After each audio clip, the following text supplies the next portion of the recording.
There are many weapons in Call of Duty Cold War multiplayer that are very good, like the AK-74U, even the Milano, all the way to even the DMR, which is surprisingly powerful in the game. But I think I have found out a new and extremely powerful gun that, to my surprise, is very bad in zombies, but it's super powerful in multiplayer. There's only one catch with this, and that is that you will have to play hardcore, because there is a little strategy that I've found a lot of people using, and once I use this in-game myself, I was pleasantly surprised that this is ridiculously overpowered and it's satisfying, and you will be going insanely positive in games and even potentially unlocking the gold camo for this gun in no time, as I've only played like 2 games and I've done so much progress for it already. The gun that I'm talking about is the STREETSWEEPER. Yesterday I made a video complaining about this gun and how bad it is in zombies. Even though it isn't the worst weapon, it's still pretty bad without pack-a-punching or even leveling it up,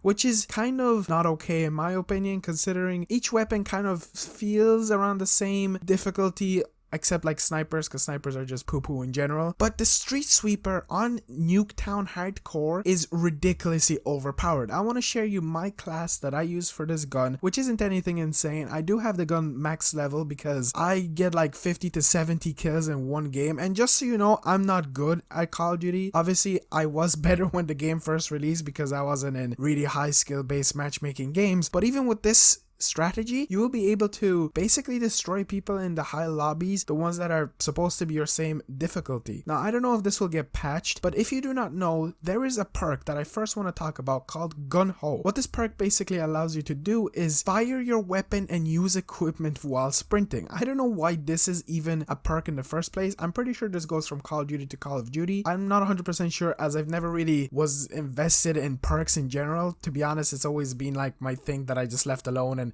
cared more about the weapons, but this is essential for the strategy. So basically, fire a weapon and use equipment while sprinting, move at full speed while recording, switch weapons faster, take less damage from falling, and also fire more accurately while sliding. But with this strategy, I don't know if you'll be really sliding that much, but you do need this perk, which is Gun Ho. Your second perk and your first perk don't really matter. The second thing that matters is either you can have a stun grenade equipped, or a flashbang, smoke grenade, or decoy. Honestly, don't have a stim shot because you cannot use a stim shot with this strategy, as you cannot hold it, and obviously in hardcore there's very rare chances and times where you will be using a stim shot to heal yourself, as obviously that's more for like core game modes where you do have more health than like just like a slither of it. I use the stun grenade. You could use the flashbang. It's something that once you get killed, your enemy will be like flashed with, so it's kind of funny at the same time. It is annoying to some other people, but you could equip that, or obviously any other thing apart from the stim shot. For your lethal, I don't know if you can potentially do this strategy while holding out a lethal while sprinting around with this gun, but I guess the tomahawk, I have that. I don't even know, I could swap it to a Semtex honestly, but it doesn't matter. I don't find myself running around with my right finger. Obviously if you're on PC it will be different. I play on console, so I do apologize for that as well. Your field upgrade doesn't matter, you can use whatever you want. And for secondaries, please also do not mind my wild card. That's just it's a messy class. Your primary also doesn't matter. For the secondary class, you do unfortunately need to unlock the STREETSWEEPER, which requires you to only using shotguns. I do believe you could even use the STREETSWEEPER that you get in the item shop, but obviously most of you won't be paying that much money for just one gun, and get 3 kills without dying in 15 different matches. This will not be difficult, but it will take you some time. Now this is kind of bugged for some people, so unfortunately not everyone will be able to do this, but do not back out of your games. Once you get this challenge done, stick through the game. Honestly, it's the best thing you can do, because if you back out, you will unfortunately not save your progress. So do stay in your games fully 15 times after you get a triple kill, 3 kill streak, whatever you want to call it. Now for the attachments, what I use is the barrel, which is the 14.6 inch Ranger, which increases my effective damage range by 30%. And this is the insane bit with this gun. You will be able to practically snipe people across Nuketown, and that's why Nuketown is the best game mode for this. Obviously you can go into different hardcore game modes, I'm not limiting you, but Nuketown is a very close quarter range game mode that is just fan favorite, and I love it. It's just really fun to use this gun. For the body, I use the Tiger Team Spotlight. It doesn't really matter in my opinion. You could use any kind of one. This just reveals more enemies in a distance, but honestly I think you could equip the Ember sighting point, which I will, because that increases your reveal distance and hip fire accuracy, even though it does decrease your sprint to fire time and aim downside, but you will not be aiming downside with this strategy. For my magazines, I am using the Stanag 18 round drum, which basically increases the shells to 18. If you don't know, the shotgun has horrendous reload time, but with this strategy you will not be reloading any time at all. With the handle, I use the Serpent Wrap, which increases my aim downside. Again, not a good one, could swap it to a different one. Honestly, these don't really matter. With the stock, I use the SAS combat stock, which increases my shooting move speed by 5% and aim walking movement speed by 20%. Again, it's nothing insanely good. You could change it to something else of your preference, but the best thing that I recommend for you to do is equip the 14.6 Ranger barrel, because it increases your damage by insane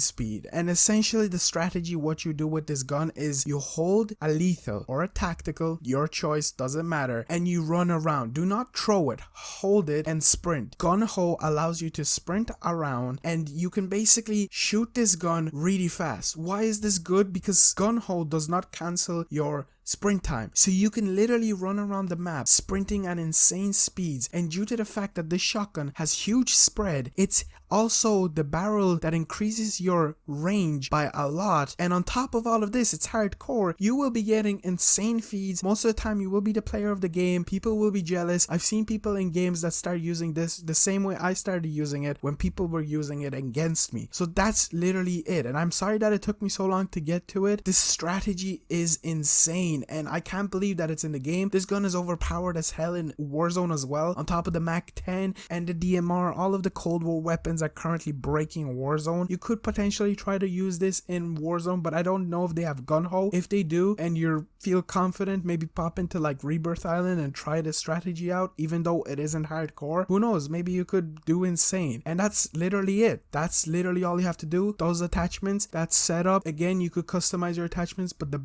extended barrel is the best thing to have. Hardcore Nuketown, hardcore anything, and you will be doing amazing. Now it does require skill, but I'm guessing if you're watching this video, you just want to find out what to use, what's good, and that's good on top of other weapons, obviously. Anyway guys, I hope you enjoyed, hope you subscribe. We just hit 11,000 subscribers. Thank you all so much. This is absolutely mind-blowing that starting this year off we hit a huge milestone already, and there's just a whole last year ahead of us. We're going to have content drops soon. We're going to have season 2, season 3. We're gonna Call of Duty is only have its beginning with Cold War. There's a huge amount of content that will be coming, and I will definitely be doing videos helping you out as much as I can and telling you the best things to use, best attachments, the best stuff like that. So be sure to subscribe and like the video, and I will see you all in the next one. Peace out.